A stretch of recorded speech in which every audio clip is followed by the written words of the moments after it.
جب انسان اللہ اکبر کہہ کے نماز میں داخل ہو جاتا ہے تو پھر ان دونوں ہاتھوں کو، دائیں ہاتھ کو اوپر اور بائیں ہاتھ کو نیچے، اسے جو ہے وہ باندھنا ہوتا ہے۔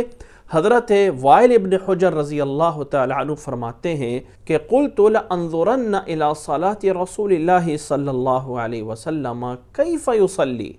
فنظرت الیہ فقام فکبر ورفع یدیہ حتی حاذتا اذنیہ ثم وضع یدہ الیمنی على ظہر کفہ الیسری والرسغ والساعد،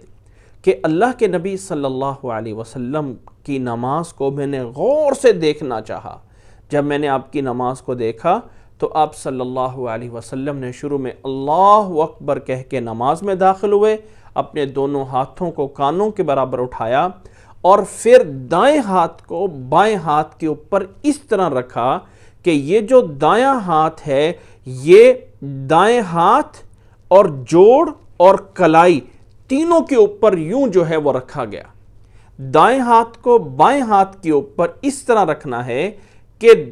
بائیں ہاتھ کے اوپر اور بائیں ہاتھ کے جوڑ کے اوپر اور بائیں ہاتھ کی کلائی کے اوپر تینوں پر یہ ہاتھ آ جائے۔ یہ طریقہ حضرت وائل ابن حجر رضی اللہ تعالی عنہ بیان فرماتے ہیں۔ اس حدیث کو امام نسائی رحمہ اللہ نے 888 نمبر پہ بیان فرمایا ہے۔ یاد رکھ لیں کہ اللہ کے نبی صلی اللہ علیہ وسلم سے جو ہاتھ باندھنے کا طریقہ ہے وہ یہی ہونا چاہیے۔ اس میں کوئی شک نہیں کہ بعض روایات میں ایسے الفاظ موجود ہیں کہ دائیں ہاتھ کو بائیں ہاتھ پہ رکھا، کوئی اس میں جگہ فکس نہیں ہے، یا یہ بھی الفاظ ہیں کہ ذراع کے الفاظ ہیں کہ دائیں ہاتھ کو بائیں ذراع پہ رکھا تو ذراع انگلیوں سے لے کے کونی تک ہوتا ہے، یعنی یوں رکھ لیا۔ تو یاد رکھ لیں کہ وہاں پہ تفصیل نہیں ہے، جبکہ اس روایت میں حضرت وائل ابن حجر کی روایت میں تفصیل موجود ہے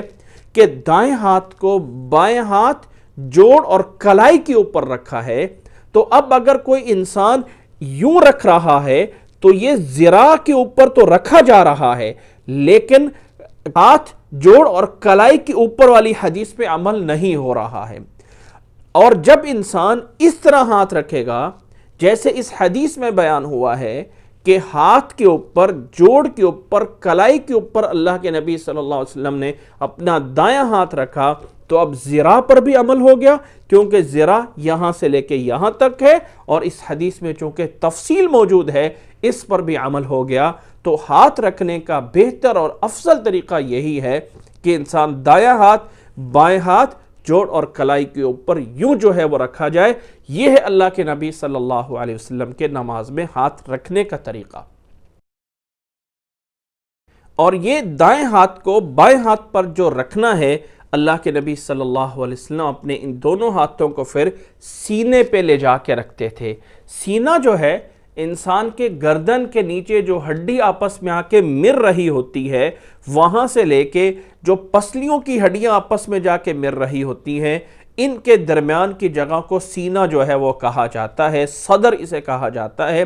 اللہ کے نبی صلی اللہ علیہ وسلم اپنا دائیں ہاتھ بائیں ہاتھ کے اوپر اس طرح رکھتے ہوئے سینے کے اوپر جا کے اپنے ہاتھوں کو جو ہے وہ رکھتے تھے۔ حضرت وائل ابن حجر رضی اللہ تعالی عنہ سے ہی روایت موجود ہے کہ انہ رأى النبی صلی اللہ علیہ وسلم وضع یمینہ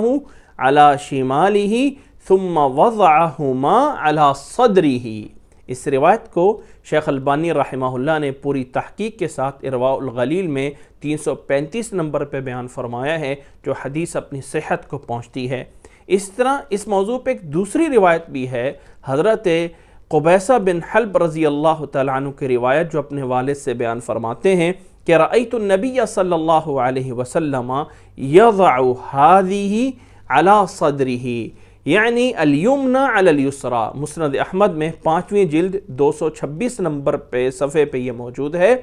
کہ حضرت قبیصہ بن حلب رضی اللہ تعالیٰ عنہ فرماتے ہیں کہ اللہ کے نبی صلی اللہ علیہ وسلم اپنا دایاں ہاتھ بائیں ہاتھ کے اوپر رکھتے ہوئے اسے سینے پر جو ہے وہ رکھتے تھے۔ یہ ہے اللہ کے نبی صلی اللہ علیہ وسلم کی صحیح احادیث میں جو مقبول حدیث کے درجے کو پہنچتی ہیں، ان کے اندر یہ عمل موجود ہے۔